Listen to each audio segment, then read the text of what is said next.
Assalamualaikum warahmatullahi wabarakatuh. Perkenalkan, nama saya Keisha Azalea dengan nomor NPM 2301 2010 299 dari kelas Analisis Multivariat E012. Pada kesempatan kali ini, saya akan mempresentasikan hasil olah data untuk proyek UAS Analisis Multivariat dari skripsi yang berjudul Pengaruh Green Marketing dan Brand Image terhadap Repeat Purchase iPhone pada mahasiswa perguruan tinggi di Kota Malang dengan Electronic Word of Mouth sebagai variabel moderasi. Langkah pertama, kita buka dulu Smart PLS-nya dan akan kita buat new project dan akan kita beri nama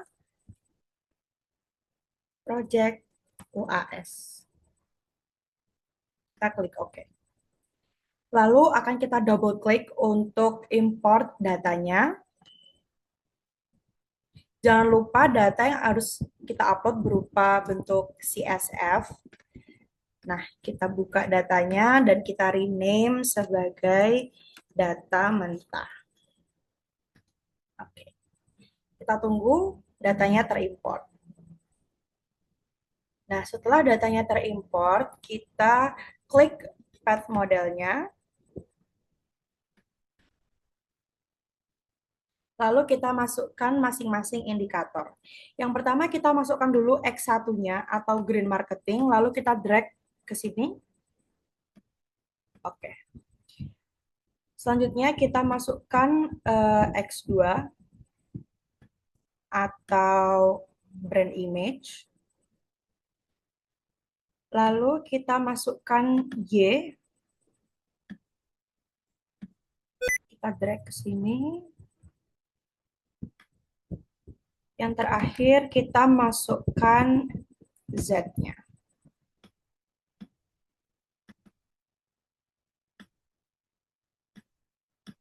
Kita drag juga ke sini.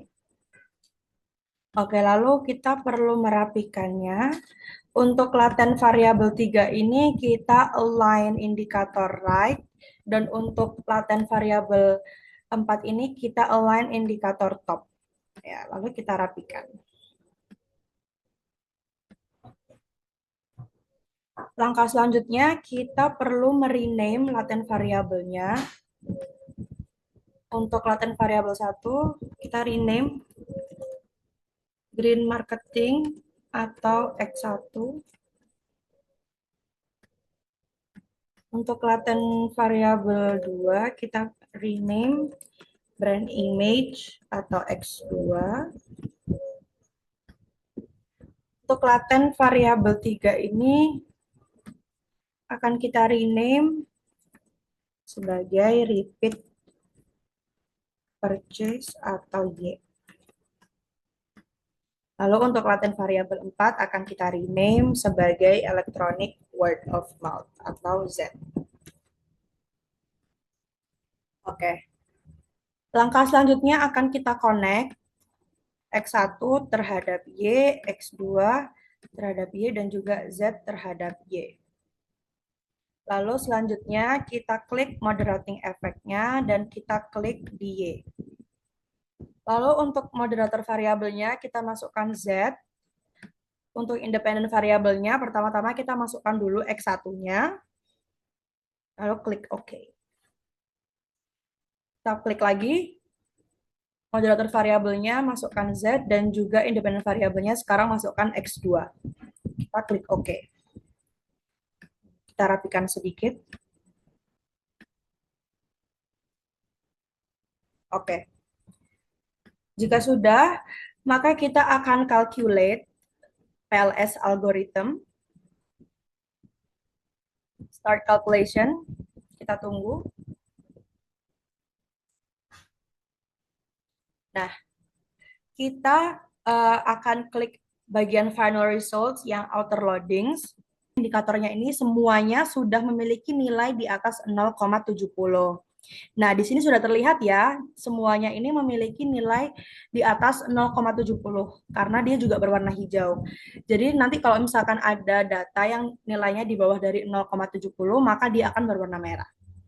Next, kita untuk melihat apakah data kita itu reliable dan juga valid, maka kita akan pencet klik di quality criteria yang construct reliability and validity.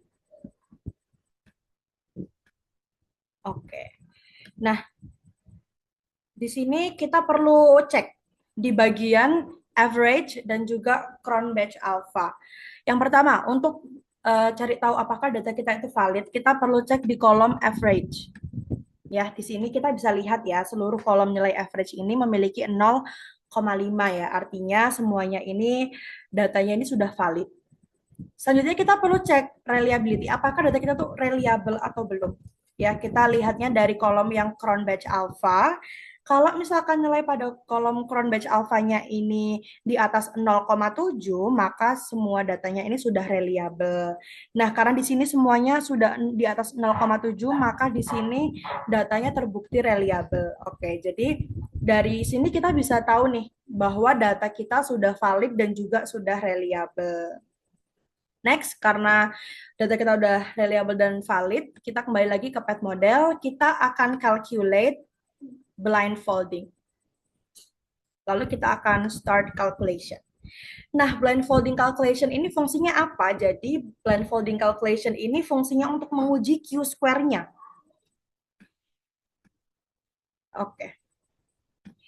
Jadi, nilai Q-square itu harus di atas 0,35 untuk bisa dinyatakan kuat relevansi prediksinya. Ya, jadi bisa kita lihat dari tabel ini bahwa nilai Q-square-nya untuk data kita itu nilainya 0,401. Artinya, green marketing, brand image, dan juga EWOM ini memiliki relevansi prediksi yang kuat terhadap repeat purchase. Kenapa kok bisa dikatakan kuat? Karena seperti yang tadi saya sampaikan bahwa nilai Q-square di atas 0,5 maka relevansi prediksinya dinyatakan kuat dan data kita bernilai 0,401 di mana ini lebih besar dari 0,35. Oke, next kita akan kembali ke pet model lalu kita akan calculate bootstrapping. Jangan lupa di sini untuk test type-nya di one tail. Lalu akan kita start calculation.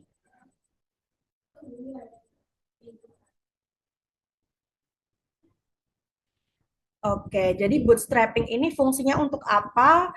Jadi bootstrapping ini fungsinya untuk menguji hasil hipotesis kita. Ya, jadi untuk menguji hasil hipotesis kita ini, kita bisa melihat pada kolom original sample dan juga p-value pada tabel PET coefficient.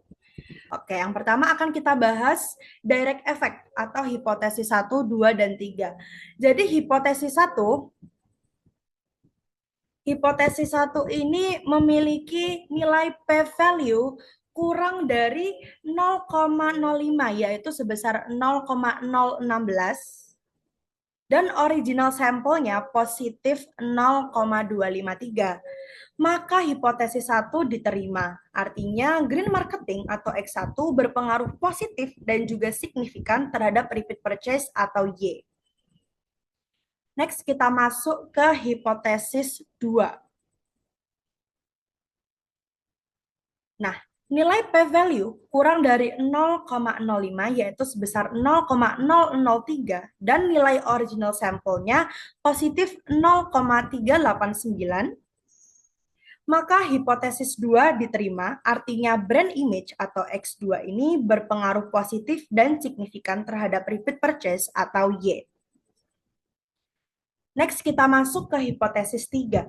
Nilai p-value-nya kurang dari 0,05 yaitu sebesar 0,002 dan nilai original sampelnya sebesar positif 0,190, maka hipotesis 3 diterima. Artinya electronic word of mouth atau Z berpengaruh positif dan signifikan terhadap repeat purchase atau Y. Next, kita masuk ke indirect effect atau hipotesis 4 dan hipotesis 5. Di sini bisa kita lihat hipotesis 4 memiliki nilai p-value di bawah 0,05 yaitu 0,000 dan original sample negatif 0,286. Maka hipotesis ditolak. Artinya electronic word of mouth atau Z memperlemah pengaruh antara green marketing atau X1 terhadap repeat purchase atau Y. Mengapa H4 ditolak? Padahal memiliki nilai p-value kurang dari 0,05. Karena dalam pengujian one tail, kita perlu memperhatikan p-value dan juga original sample. Jadi ketika salah satu tidak memenuhi, maka hipotesisnya akan tetap ditolak. Yang terakhir, kita akan masuk ke hipotesis 5. Di sini bisa kita lihat bahwa nilai p-value-nya kurang dari 0,05, yaitu sebesar 0,021. Dan original sampelnya positif 0,161. Maka hipotesis diterima.